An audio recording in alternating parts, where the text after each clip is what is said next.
ಮನೆಗಳನ್ನ demolish ಮಾಡಿ ಅವ್ರು ಯಾರು ಅವ್ರ ಮನೆ ಕಳ್ಕೊಂಡಿದ್ದಾರೆ ಅವರಿಗೆ ಪರಿಹಾರ ಮತ್ತು ಮನೆಗಳನ್ನು ಕೊಡ್ತಕ್ಕಂಥ ತೀರ್ಮಾನವನ್ನ ಮಾಡಿದ್ದಾರೆ. ಬೇರೆ ಬೇರೆಯವರು ಹೇಳಿಕೆಗಳನ್ನು ಕೊಡೋದು, ರಾಜಕೀಯದ ಉದ್ದೇಶಗಳಿಂದ ಮಾತನಾಡೋದು, ವಿರೋಧ ಪಕ್ಷದವರು ಮಾತನಾಡೋದು, ಇದೆಲ್ಲ ಒಂದು ಭಾಗ. ನಾವು ಅವರಿಗೆ ಏನ್ ಸಮಸ್ಯೆ ಬಗೆಹರಿಸಬೇಕಾಗಿತ್ತು ಅದನ್ನ ಬಗೆಹರಿಸಿದ್ದಾರೆ ಮುಖ್ಯಮಂತ್ರಿಗಳು ಮತ್ತು ಉಪಮುಖ್ಯಮಂತ್ರಿ. ಸರ್ಕಾರ ಅನೇಕ ಸಂದರ್ಭದಲ್ಲಿ ಮನೆಗಳನ್ನ ಕೊಟ್ಟಿದೆ, ಪರಿಹಾರ ಕೊಟ್ಟಿದೆ. ಆ ಹಿನ್ನೆಲೆಯಲ್ಲಿ ಅಷ್ಟೇ ಇದ್ರೆ ಅಂದ್ರೆ ಕೇರಳದ ಮುಖ್ಯಮಂತ್ರಿಗಳು ಮಾಡಿದ್ರು ಅಂತ ಹೇಳಿ ಮಾಡಿರೋದಲ್ಲ. ಇದು ಕೇರಳದ ಮುಖ್ಯಮಂತ್ರಿಗಳು ನಮ್ಮ ರಾಜ್ಯದ ಅದರಲ್ಲಿ ಮೂಗು ತೋರಿಸುವಂತ ಕೆಲಸ ಮಾಡೋದಕ್ಕಾಗೋದಿಲ್ಲ, ಮಾಡಲೂಬಾರ್ದು. ಹಿಂದೆ ತಮಿಳುನಾಡಲ್ಲಿ ಸುನಾಮಿ ಆದಾಗ ನಾವು ಪರಿಹಾರ ಕೊಡ್ಲಿಲ್ವಾ? ಬೇರೆ ಬೇರೆ ರಾಜ್ಯದಲ್ಲಿ, ಮಹಾರಾಷ್ಟ್ರದಲ್ಲಿ ಭೂಕಂಪ ಆದಾಗ ನಾವು ಕೊಡ್ಲಿಲ್ವಾ? ಆ ರೀತಿ ಮಾಡಿರ್ತಾರೆ. ಅದನ್ನ ಕೇರಳಕ್ಕೆ ಸೀಮಿತ ಮಾಡುವಂತ ಉದ್ದೇಶ ಏನಿದೆ. ಕೆಲವು ನಿರ್ದಿಷ್ಟವಾದಂತ ಸೂಚನೆಗಳನ್ನು ಕೊಟ್ಟಿದ್ದಾರೆ. ಮಹಿಳೆಯರ ಬಗ್ಗೆ, ಯುವಕರ ಬಗ್ಗೆ ಹೆಚ್ಚು ಗಮನ ಹರಿಸಬೇಕು, ಯಾವುದೇ ರೀತಿಯ ಅಹಿತಕರವಾದ ಘಟನೆ ನಡೀಬಾರದು ಅಂತ ಹೇಳಿ ಈಗಾಗಲೇ ಸೂಚನೆ ನಾನು ಕೊಟ್ಟಿದ್ದೆ. ಮುಖ್ಯಮಂತ್ರಿಗಳು ಸ್ವಾಭಾವಿಕವಾಗಿ ರಾಜ್ಯದ ಮುಖ್ಯಮಂತ್ರಿಗಳಾಗಿ ಇಡೀ ರಾಜ್ಯದಲ್ಲಿ, ನಾವು ನಾಟ್ ಓನ್ಲಿ ಬ್ಯಾಂಗ್ಳೂರ್, ಇಡೀ ರಾಜ್ಯದಲ್ಲಿ ಯಾವುದು ಘಟನೆ ನಡೀಬಾರದು, ಅಪಘಾತಗಳಾಗಬಾರದು. ಯಾಕೆಂದ್ರೆ ಇಂಥ ಸಂದರ್ಭದಲ್ಲಿ ನಾವು ಹಿಂದೆಲ್ಲ ನೋಡಿದ್ದೇವೆ, ಬಹಳಷ್ಟು ಕಡೆ ಹೈವೇಸ್ ಅಲ್ಲಿ ಅಪಘಾತಗಳಾಗಿ ಜನ ಸತ್ತಿರೋದು ನೋಡಿದ್ದೀವಿ. ಅದಕ್ಕೆ ಅದನ್ನೆಲ್ಲ ಕ್ರಮ ತಗೊಳ್ಳಿಸಿ ಅಂತ ಹೇಳಿ ಹೇಳಿದ್ದಾರೆ ಮುಖ್ಯಮಂತ್ರಿ. ಎಲ್ಲ ಈಗ ಕಮಿಷನರು ಗಮನ ಹರಿಸ್ತಾರೆ. ಯಾರಾದರೂ ಅಂತ ರೌಡಿ ಶೀಟರ್ಗಳ ಜೊತೆಯಲ್ಲಿ ಅವ್ರ ಸಂಪರ್ಕ ಇದ್ರೆ ಅಥವಾ ಅವರಿಗೆ ಸಹಾಯ ಮಾಡಿದ್ರೆ ಅದನ್ನೆಲ್ಲ ಪರಿಶೀಲನೆ ಮಾಡಿ ಕ್ರಮ ತಗೊಳ್ತಾರೆ. ಕಾನೂನಿಲ್ವಾ ಅದಕ್ಕೆ? ಎಲ್ಲ ರೀ, ಪರಮೇಶ್ವರ್ ಸಿಎಂ ಆಗಬೇಕು ಅಂತ ಯಾರು ಹೇಳ್ತಾರೆ ಅವರೆಲ್ಲ ನನಗೆ ಬಹಳ ಪ್ರೀತಿಯಿಂದ ಗೌರವದಿಂದ ಹೇಳ್ತಾರೆ. ನಾನು ಹೆಂಗೆ ಅವ್ರನ್ನ ನೀವು ಹೇಳ್ಬೇಡ್ರಿ ಹಿಂಗೆ ಅಂತ ಹೇಳದ? This video is sponsored by Mahalakshmi Jewelers, Mannur Multi-Speciality Hospital, KBN University, Kebab Corner Restaurant and Banquets, Imran Silk House, Alchere Group of Institutions, and by Ideal with G. ಈಗಾಗಲೇ ನಿನ್ನೆ ಮುಖ್ಯಮಂತ್ರಿಗಳು ಉಪಮುಖ್ಯಮಂತ್ರಿಗಳು ಸಭೆ ಮಾಡಿ ಏನು ಅಲ್ಲಿ ಮನೆಗಳನ್ನ ಡೆಮಾಲಿಷ್ ಮಾಡಿ ಅವ್ರು ಯಾರು ಅವ್ರ ಮನೆ ಕಳ್ಕೊಂಡಿದ್ದಾರೆ ಅವರಿಗೆ ಪರಿಹಾರ ಮತ್ತು ಮನೆಗಳನ್ನು ಕೊಡ್ತಕ್ಕಂಥ ತೀರ್ಮಾನವನ್ನ ಮಾಡಿದ್ದಾರೆ. ಬಹುಶಃ ಅಲ್ಲಿಗೆ ಅದು ಆ ಸಮಸ್ಯೆ ಬಗೆಹರಿಯುತ್ತೆ ಅಂತ ಹೇಳಿ ಅಂದ್ಕೊಂಡಿದ್ದೇನೆ. ಬಟ್ ಬಿಜೆಪಿನಾತ್ಮಕವಾಗಿ ತೆಗೆದುಕೊಂಡಿರೋ ನಿರ್ಧಾರಕ್ಕೆ ಸರ್ಕಾರವೇ ಸಿದ್ಧನಾಗಿಲ್ಲ ಅಂದ್ರೆ ಹೆಂಗೆ? ಅಲ್ಲ, ಈಗ ಅದನ್ನ ಅವ್ರು ಪರಿಶೀಲನೆ ಮಾಡಿ ಅವೆಲ್ಲ ಸಾಧಕ ಬಾಧಕಗಳನ್ನ ನೋಡೇ ತೀರ್ಮಾನ ಮಾಡಿದ್ದಾರೆ. ಮುಖ್ಯಮಂತ್ರಿಗಳು ಮತ್ತು ಉಪಮುಖ್ಯಮಂತ್ರಿಗಳು ತೀರ್ಮಾನ ಮಾಡಿರೋದು ಅವೆಲ್ಲ ನೋಡೇ ಪರಿಶೀಲನೆ ಮಾಡೇ ಮಾಡಿದ್ದಾರೆ. ಅದರಿಂದ ಆ ಸಮಸ್ಯೆ ಅಲ್ಲಿಗೆ ಬಗೆಹರಿಯುತ್ತದೆ ಅಂತ ಅಂದ್ಕೊಳ್ತೀನಿ. ಬೇರೆ ಬೇರೆಯವರು ಹೇಳಿಕೆಗಳನ್ನು ಕೊಡೋದು, ರಾಜಕೀಯದ ಉದ್ದೇಶಗಳಿಂದ ಮಾತನಾಡೋದು, ವಿರೋಧ ಪಕ್ಷದವರು ಮಾತನಾಡೋದು, ಇದೆಲ್ಲ ಒಂದು ಭಾಗ. ನಾವು ಅವರಿಗೆ ಏನ್ ಸಮಸ್ಯೆ ಬಗೆಹರಿಸಬೇಕಾಗಿತ್ತು ಅದನ್ನ ಬಗೆಹರಿಸಿದ್ದಾರೆ ಮುಖ್ಯಮಂತ್ರಿಗಳು ಮತ್ತು ಉಪಮುಖ್ಯಮಂತ್ರಿಗಳು. ನಾರಾಯಣ ಸ್ವಾಮಿ ಅವರು ಇದೇ ವಿಚಾರವಾಗಿ ಆರೋಪ ಮಾಡ್ತಾರೆ, ಸರ್ಕಾರಿ ಭೂಮಿಯಲ್ಲಿ ಯಾರೇ ಮನೆ ಕಟ್ಟಿದ್ರು ಕೂಡ ಕೇರಳದವರು ಇಂಟರ್ಫಿಯರ್ ಆಯ್ತು ಅಂದ್ರೆ ಸರ್ಕಾರ ಅವರಿಗೆ ಎಲ್ಲ ರೀತಿಯ ಸೌಲಭ್ಯಗಳನ್ನ ಮಾಡಿಕೊಡುತ್ತೆ. ಇದು ಸಿಎಂ ಇಂದ ಅವರು ಹೇಳಿದ್ದಾರೆ ಅಂತ ಹೇಳಿ ಮಾಡಿರ್ತಕ್ಕಂಥದ್ದಲ್ಲ. ಅವರು ಹೇಳಿರ್ಬೋದು, ಅವ್ರಿಗೆ ಯಾರೋ ಅವ್ರಿಗೆ ಬೇಕಾದವರು ಅಥವಾ ಅವರ ರಾಜ್ಯದವರು ಯಾರಾದರೂ ಇದ್ದಾರೇನೋ ಅಲ್ಲಿ ಗೊತ್ತಿಲ್ಲ. ಆ ಒಂದು 100 ಜನರ ಮಧ್ಯದಲ್ಲಿ ಆದ್ರೆ ಅವ್ರು ಹೇಳಿದ್ರು ಅಂತ ಮಾಡೋದಕ್ಕೂ ಹೋಗಿಲ್ಲ. ಯಾರಿಗೆ ಮನೆ ಕಳ್ಕೊಂಡಿದ್ದಾರೆ ಅವ್ರಿಗೆ ಮನೆ ಆಲ್ಟರ್ನೇಟಿವ್ ಆಗಿ ಕೊಡಬೇಕು ಅಂತ ಬೇರೆ ಬೇರೆ ಇಂಥ ಉದಾಹರಣೆಗಳು ಸಾಕಷ್ಟಿದಾವೆ. ಸರ್ಕಾರ ಅನೇಕ ಸಂದರ್ಭದಲ್ಲಿ ಮನೆಗಳನ್ನ ಕೊಟ್ಟಿದೆ, ಪರಿಹಾರ ಕೊಟ್ಟಿದೆ. ಆ ಹಿನ್ನೆಲೆಯಲ್ಲಿ ಅಷ್ಟೇ ಇದ್ರೆ ಅಂದ್ರೆ ಕೇರಳದ ಮುಖ್ಯಮಂತ್ರಿಗಳು ಮಾಡಿದ್ರು ಅಂತ ಹೇಳಿ ಮಾಡಿರೋದಲ್ಲ. ಇದು ಕೇರಳದ ಮುಖ್ಯಮಂತ್ರಿಗಳು ನಮ್ಮ ರಾಜ್ಯದ ಅದರಲ್ಲಿ ಮೂಗು ತೋರಿಸುವಂತ ಕೆಲಸ ಮಾಡೋದಕ್ಕಾಗೋದಿಲ್ಲ, ಮಾಡಲೂಬಾರ್ದು. ನಾವು ಹೋಗಿ ಕೇರಳದಲ್ಲಿ ಟ್ರಿವಾಂಡ್ರಮ್ನಲ್ಲೋ ಕ್ಯಾಲಿಕಟ್ನಲ್ಲೋ ಇಂಥದ್ದೇ ಘಟನೆ ಆದಾಗ ನಾವು ಹೋಗಿ ಹೇಳಕ್ಕಾಗತ್ತಾ? ನಮ್ಮ ಮಾತು ಕೇಳ್ಬಿಡ್ತಾರ ಅವರು? ಅದು ಕಾನೂನಾತ್ಮಕವಾಗಿ ಎಷ್ಟು ಸಮಂಜಸ? ಅದು ಕೇರಳದ ಮೇಲೆ ವಿಶೇಷ ಆಸಕ್ತಿ ಪ್ರೀತಿ ಇದೆ, ಯಾಕಂದ್ರೆ ಅಲ್ಲಿ ಮಳೆಯಾಗಿ ಮನೆ ಆ ರೀತಿ ನೋಡಿ ಎಲ್ಲ ಕಡೆನೂ ಮಾಡಿದ್ದಾರೆ. ಹಿಂದೆ ತಮಿಳುನಾಡಲ್ಲಿ ಸುನಾಮಿ ಆದಾಗ ನಾವು ಪರಿಹಾರ ಕೊಡ್ಲಿಲ್ವಾ? ಬೇರೆ ಬೇರೆ ರಾಜ್ಯದಲ್ಲಿ, ಮಹಾರಾಷ್ಟ್ರದಲ್ಲಿ ಭೂಕಂಪ ಆದಾಗ ನಾವು ಕೊಡ್ಲಿಲ್ವಾ? ಆ ರೀತಿ ಮಾಡಿರ್ತಾರೆ. ಅದನ್ನ ಕೇರಳಕ್ಕೆ ಸೀಮಿತ ಮಾಡುವಂತ ಉದ್ದೇಶ ಏನಿಲ್ಲ. ಸರ್, ಬಿಜೆಪಿ ಹೇಳ್ತಿರ್ತಕ್ಕಂಥ ಅಲ್ಲಿರ್ತಕ್ಕಂಥ ಬಹುತೇಕರು ಬಾಂಗ್ಲಾ ವಲಸಿಗರಾಗಿರ್ತಕ್ಕಂಥದ್ದು ಎನ್ಐಎ ಇನ್ವೆಸ್ಟಿಗೇಷನ್ ಆಗಬೇಕು ಅಂತ ಬಿಜೆಪಿ ಅವರು ಕೇಳ್ತಾ ಇದ್ದಾರೆ ಸರ್. ಅದನ್ನ ಮಾಡೋಣ. ಅದನ್ನ ಬೇಕಾದ್ರೆ ನಾವು ಫಸ್ಟ್ ನಾವು ಇನ್ವೆಸ್ಟಿಗೇಟ್ ಮಾಡ್ತೀವಿ. ರಾಜ್ಯ ಸರ್ಕಾರ, ರಾಜ್ಯ ಪೊಲೀಸ್ ಇಲಾಖೆ ಇನ್ವೆಸ್ಟಿಗೇಟ್ ಮಾಡುತ್ತೆ. ಹಂಗೇನಾದ್ರೂ ಕಂಡು ಬಂದ್ರೆ ನಾವೇ ಕ್ರಮ ತಗೊಳ್ತೀವಿ. ಕೇಂದ್ರ ಸರ್ಕಾರಕ್ಕೂ ಕೂಡ ತಿಳಿಸ್ತೀವಿ.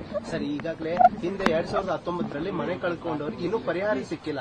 ಬಟ್ ಈಗ ಇವ್ರಿಗೆ ಏಕಾಏಕಿ ಮನೆ ಅದು ನೀವು ನಮ್ಮ ಬೆಂಗಳೂರು ಇನ್ಚಾರ್ಜ್ ಮಂತ್ರಿಗಳು ಅವ್ರನ್ನ ಕೇಳ್ರಿ. ಅವಾಗ ಅವ್ರಿಗೆ ಮಾಹಿತಿ ಇರುತ್ತೆ. ಅಲ್ಲ, ಮಾಹಿತಿ ಅವರಿಗೆ ಹೆಚ್ಚಿರುತ್ತಲ್ವಾ. ಇದನ್ನ ಎಕ್ಸ್ಟರ್ನಲ್ ಅಫೇರ್ಸ್ ಮಿನಿಸ್ಟರ್ ನೋಡ್ಕೊಳ್ತಾರೆ. ಕೇಂದ್ರ ಸರ್ಕಾರ ನೋಡ್ಕೊಳ್ಳುತ್ತೆ. ಕೇಂದ್ರ ಸರ್ಕಾರ ನೋಡ್ಕೊಳ್ಳುತ್ತೆ. ಸರ್, ಇನ್ನೊಂದು ಮೈಸೂರಲ್ಲಿ ನಿನ್ನೆ ಮಧ್ಯಾಹ್ನ 10 ಕೆಜಿಯಷ್ಟು ಗೋಲ್ಡ್ ಕಳ್ತನ ಆಗಿದೆ 2 ನಿಮಿಷದಲ್ಲಿ. ಕಾನೂನು ಸುವ್ಯವಸ್ಥೆಯನ್ನ ಈಗಾಗಲೇ ಅದ್ರ ಬಗ್ಗೆ ಕ್ರಮ ತಗೊಂಡಿದ್ದೇವೆ. ಅದಕ್ಕೆ ನನಗೆ ವಿಶ್ವಾಸ ಇದೆ, ಅವ್ರನ್ನ ಹಿಡಿತಾರೆ. ಆದಷ್ಟು ಬೇಗ ಹಿಡಿಯೋದಕ್ಕೆ ಸೂಚನೆ ಕೊಟ್ಟಿದ್ದೇನೆ. ಯಾಕೆಂದ್ರೆ ಅವರು 5 ನಿಮಿಷದಲ್ಲೇ ಬಂದು 3-4 ಜನ ಬಂದು ಕೆಲಸ ಮಾಡಿದ್ದಾರೆ. ಅದನ್ನ ನಾವು ಹಿಡಿದಾಕ್ತಿವಿ, ಬಿಡೋದಿಲ್ಲ. ಹೊಸ ವರ್ಷಕ್ಕೆ ಸಂಬಂಧಪಟ್ಟಂತೆ, ಹೊಸ ವರ್ಷಾಚರಣೆಗೆ ಸಂಬಂಧಪಟ್ಟಂತೆ ಸಿಎಂ ಮೀಟಿಂಗ್ ಮಾಡಿದ್ರು. ಏನಾದ್ರು ಹೊಸ ಡೈರೆಕ್ಷನ್ಸ್ ಏನಾದ್ರು ಕೊಟ್ಟರು? ಎಲ್ಲ ಎಚ್ಚರಿಕೆಯಿಂದ ಇರಬೇಕು. ನಾನು ಒಂದು ಸಭೆ ಮಾಡಿದ್ದೆ ಆಗ್ಲೇ. ಮುಖ್ಯಮಂತ್ರಿಗಳು ಕೂಡ ಅವರ ಹಂತದಲ್ಲಿ ಒಂದು ಸಭೆ ಮಾಡಿದ್ದಾರೆ. ನಾನು ಕೂಡ ಅಲ್ಲಿ ಉಪಸ್ಥಿತ ಇದ್ದೆ. ಕೆಲವು ನಿರ್ದಿಷ್ಟವಾದಂತ ಸೂಚನೆಗಳನ್ನು ಕೊಟ್ಟಿದ್ದಾರೆ. ಮಹಿಳೆಯರ ಬಗ್ಗೆ, ಯುವಕರ ಬಗ್ಗೆ ಹೆಚ್ಚು ಗಮನ ಹರಿಸಬೇಕು. ಯಾವುದೇ ರೀತಿಯ ಅಹಿತಕರವಾದ ಘಟನೆ ನಡೀಬಾರದು ಅಂತ ಹೇಳಿ ಈಗಾಗಲೇ ಸೂಚನೆ ನಾನು ಕೊಟ್ಟಿದ್ದೆ. ಮುಖ್ಯಮಂತ್ರಿಗಳು ಸ್ವಾಭಾವಿಕವಾಗಿ ರಾಜ್ಯದ ಮುಖ್ಯಮಂತ್ರಿಗಳಾಗಿ ಇಡೀ ರಾಜ್ಯದಲ್ಲಿ, ನಾಟ್ ಓನ್ಲಿ ಬ್ಯಾಂಗ್ಳೂರ್, ಇಡೀ ರಾಜ್ಯದಲ್ಲಿ ಯಾವುದು ಘಟನೆ ನಡೀಬಾರದು, ಅಪಘಾತಗಳಾಗಬಾರದು. ಯಾಕೆಂದ್ರೆ ಇಂಥ ಸಂದರ್ಭದಲ್ಲಿ ನಾವು ಹಿಂದೆಲ್ಲ ನೋಡಿದ್ದೇವೆ. ಬಹಳಷ್ಟು ಕಡೆ ಹೈವೇಸ್ ಅಲ್ಲಿ ಅಪಘಾತಗಳಾಗಿ ಜನ ಸತ್ತಿರೋದು ನೋಡಿದ್ದೀವಿ. ಅದಕ್ಕೆ ಅದನ್ನೆಲ್ಲ ಕ್ರಮ ತಗೊಳ್ಳಿ ಅಂತ ಹೇಳಿದ್ದಾರೆ ಮುಖ್ಯಮಂತ್ರಿ. ಇತ್ತೀಚೆಗೆ ಪೊಲೀಸರು ರೌಡಿಗಳ ಜೊತೆ ಭಾಗಿಯಾಗ್ತಿರುವಂತದ್ದು ಈಗ ಒಂದು ಎಕ್ಸಾಂಪಲ್. ಡಿಸಿಪಿ ಸಜಿತ್ ಅವರು ಇಬ್ಬರು ರೌಡಿ ಶೀಟರ್ಗಳ ಜೊತೆ ಮತ್ತೆ ಫೋಟೋ ತೆಗೆಸಿಕೊಂಡಿದ್ದಾರೆ. ಮೊನ್ನೆ ಒಬ್ಬ ಇನ್ಸ್ಪೆಕ್ಟರ್ ರೌಡಿ ಶೀಟರ್ ಜೊತೆ ಫೋಟೋ ಇತ್ತು. ಇಲ್ಲಿಗೆ ಅಪರಾಧ ಪ್ರಕರಣಗಳಲ್ಲಿ ಪೊಲೀಸರೇ ಶಾಮೀಲಾಗ್ತಿದ್ದಾರೆ, ಸರ್ಕಾರವೇ ಇಂಡೈರೆಕ್ಟ್ ಆಗಿ ಶಾಮೀಲಾಗ್ತಿ ಅಂತ ನಿನ್ನೆ ಚಲವಾದಿ ಅವರು ಆರೋಪ ಮಾಡಿರುವಂತದ್ದು ಒಂದಿಷ್ಟು ಎಕ್ಸಾಂಪಲ್ಗಳನ್ನು ಕೂಡ ಕೊಟ್ಟಿದ್ದಾರೆ ಸರ್. ಅದಕ್ಕೆಲ್ಲ ಈಗ ಕಮಿಷನರು ಗಮನ ಹರಿಸ್ತಾರೆ. ಯಾರಾದರೂ ಅಂತ ರೌಡಿ ಶೀಟರ್ಗಳ ಜೊತೆಯಲ್ಲಿ ಅವ್ರ ಸಂಪರ್ಕ ಇದ್ರೆ ಅಥವಾ ಅವರಿಗೆ ಸಹಾಯ ಮಾಡಿದ್ರೆ ಅದನ್ನೆಲ್ಲ ಪರಿಶೀಲನೆ ಮಾಡಿ ಕ್ರಮ ತಗೊಳ್ತಾರೆ. ಕಾನೂನಿಲ್ವಾ ಅದಕ್ಕೆ? ಕಾನೂನು ಮಾಡಿ ಇಟ್ಟಿದೀವಲ್ಲ, ಕಾನೂನು ಪ್ರಕಾರ ತಗೊಳ್ತಾರೆ. ಅವ್ರ ಮೇಲೆ ಡಿಪಾರ್ಟ್ಮೆಂಟಲ್ ಎನ್ಕ್ವೈರಿ ಆಗ್ಬೋದು ಅಥವಾ ನೇರವಾಗಿ ಅವರೇನಾದ್ರೂ ಭಾಗಿಯಾಗಿದ್ರೆ ಅವ್ರ ಮೇಲೆ ಬೇರೆ ರೀತಿಯಲ್ಲಿ ಕ್ರಮ ತಗೊಳ್ತಾರೆ. ಈಗ ನಾವು ಹಿಂದೆ ಕೆಲವು ಸಂದರ್ಭದಲ್ಲಿ ಪೊಲೀಸ್ನವ್ರನ್ನೇ ಅರೆಸ್ಟ್ ಮಾಡಿ ಅವರಿಗೆ ಎಫ್ಐಆರ್ ಮಾಡಿರ್ತಕ್ಕಂಥ ಅನೇಕ ಉದಾಹರಣೆಗಳು ಇದಾವೆ. ಅದರಿಂದ ಯಾರು ಕಾನೂನು ಮೀರಿ ಯಾರು ದೊಡ್ಡವರಿಲ್ಲ. ಕಾನೂನು ಬಿಟ್ಟು ಕೆಲಸ ಮಾಡಕ್ಕಾಗೋದಿಲ್ಲ. ಸಸ್ಪೆಂಡ್ ಆಗಿದ್ರು ಸರ್ ಇದೇ ಕಾರಣಕ್ಕಾಗಿ. ಈಗ ಡಿಸಿಪಿ ಅವರೇ ಅಲ್ಲ, ಅವರಿಗೆ ನೋಡಿ, ಒಂದು ವೇಳೆ ಅವರು ಯಾವುದೇ ರೀತಿಯಲ್ಲಿ ಭಾಗಿಯಾಗಿದ್ರೆ, ಅವರು ಫೋಟೋ ತೆಗೆಸ್ಕೊಂಡ್ರು ಅಂತಂದ್ರೆ ನಾವು ಅದನ್ನ ತನಿಖೆ ಮಾಡ್ತೀವಿ. ಯಾವ ಉದ್ದೇಶಕ್ಕಾಗಿ ಫೋಟೋ ತಗೊಂಡಿದ್ದಾರೆ ಗೊತ್ತಿಲ್ಲ. ಅಂಥದ್ದು ಏನಾದ್ರೂ ಭಾಗಿಯಾಗಿದ್ರೆ ಅವ್ರ ಮೇಲೆ ಕ್ರಮ ತಗೊಂತೀವಿ. ಅವ್ರನ್ನ ಯಾಕೆ ಸ್ಪೇರ್ ಮಾಡೋದಿಲ್ಲ. ಸರ್, ನೀವು ಕೂಡ ಸೀನಿಯರ್ ಕಾಂಗ್ರೆಸ್ ಲೀಡರು. ಈ ನಾಯಕತ್ವ ಬದಲಾವಣೆ ಅನ್ನೋದು ಮುಗಿದ ಅಧ್ಯಾಯನ ಸರ್? ಅಲ್ಲಪ್ಪ, ಇದೇನ್ ನೀವು ಸ್ಟಾರ್ಟೇ ಆಗಿಲ್ಲ, ನೀವು ಇದಕ್ಕೆ ಹೋಗಿಲ್ಲ ಇನ್ನೂ. ಡೆಲ್ಲಿಯಲ್ಲೂ ಕೂಡ ಪರಮೇಶ್ವರ್ ಅವರ ಪರವಾಗಿ ಒಂದು ಹೋರಾಟ ನಡೀತು. ನೀವು ಸಿಎಂ ಆಗಬೇಕು, ಸಿಎಂ ಬದಲಾವಣೆ ಆಗಾದ್ರೆ ಪರಮೇಶ್ವರ್ ಅವರು ಸಿಎಂ ಆಗಬೇಕು ಅಂತ. ಅಲ್ಲ ರೀ, ಪರಮೇಶ್ವರ್ ಸಿಎಂ ಆಗಬೇಕು ಅಂತ ಯಾರು ಹೇಳ್ತಾರೆ ಅವರೆಲ್ಲ ನನಗೆ ಬಹಳ ಪ್ರೀತಿಯಿಂದ ಗೌರವದಿಂದ ಹೇಳ್ತಾರೆ. ನಾನು ಹೆಂಗೆ ಅವ್ರನ್ನ ನೀವು ಹೇಳ್ಬೇಡ್ರಿ ಹಿಂಗೆ ಅಂತ ಹೇಳದ? ಅಲ್ಲಲ್ಲ, ನಿಮ್ಮಲ್ಲಿ ನೀವೇನ್ ಅನ್ಕೊಂಡಿದ್ರ ಅಂದ್ರೆ ನಾನು ಹೇಳ್ಬೇಕು ಅವ್ರಿಗೆಲ್ಲ ಹಿಂಗೆ ಹೇಳ್ಬೇಡಿ ಅಂತ, ಆತರ ಏನಾದ್ರೂ ಇದೆಯಾ? ಇಲ್ಲ, ಆತರ ಹೇಳಿ ಅಂತ ಇಲ್ಲ ಸರ್. ಈಗ ಹೋಮ್ ಮಿನಿಸ್ಟರ್ ಪರಮೇಶ್ವರ್ ಹೋಗಿ ಸಿಎಂ ಪರಮೇಶ್ವರ್ ಆಗಬೇಕು ಅಂತ ನಮಗೂ ನಿಮಗಿದ್ಯಾ? ನಿಮಗೂ ಇದೆ ತಾನೆ? ಹೈಕಮಾಂಡ್ ಬೇರೆ ಇಲ್ಲಲ್ಲ ಸರ್? ಎಲ್ಲ ನೋಡಿ,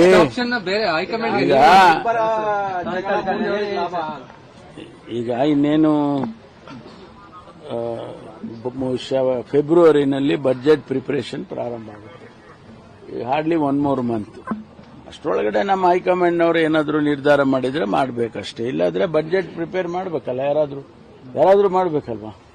ಈ ರಾಜ್ಯದ ಜನತೆಗೆ ನಾವೇನು ಆಶ್ವಾಸನೆಗಳು ಕೊಟ್ಟಿರ್ತೀವಿ ಆ ಹಿನ್ನೆಲೆಯಲ್ಲಿ ಬಜೆಟ್ ಕೊಡಬೇಕಲ್ಲ, ಅದನ್ನ ಮಾಡ್ತಾರೆ.